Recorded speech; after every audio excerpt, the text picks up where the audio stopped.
Ici, à l'Arc de Triomphe, repose un soldat inconnu, sans nom, sans visage, mais il représente tous ceux qui sont morts pour la France. Alors moi j'ai une question, et tous les soldats coloniaux, tous ceux qu'on a appelés, qu'on a utilisés, et qu'on a ensuite oubliés, ils sont où eux? Ils sont sous cet arc ou ils sont sous silence? 1914-1939, la France est en guerre.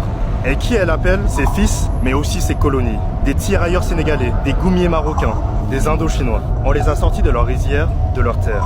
On leur a mis un uniforme, un fusil, et on leur a dit « Va te battre pour une patrie qui n'est pas la tienne ». Ils sont venus par millions. Des Algériens, des Vietnamiens, des Malgaches, des Cambodgiens, des Kanaks, et ils sont morts par centaines de milliers. Pour défendre une liberté qu'ils n'avaient pas chez eux. Tu te rends compte? On leur a dit « Tu n'es pas assez français pour voter, mais t'es assez français pour mourir ». On a pleuré nos poilus.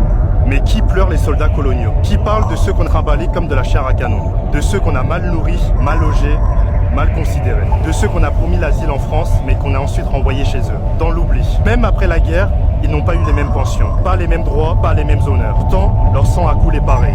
Mais leur mémoire, elle n'a pas eu la même valeur. Alors aujourd'hui, quand je vois cette flamme, je ne pense pas juste à un soldat inconnu. Je pense à tous les soldats invisibles, à ceux qu'on n'a jamais remerciés. La vraie force d'un pays, c'est pas juste sa mémoire, c'est sa capacité à regarder ses zones d'ombre et à dire merci. Alors si t'entends cette voix, si t'as un grand-père, un ancêtre, un homme oublié dans ton histoire, alors aujourd'hui j'en parle pour qu'on se souvienne enfin d'eux.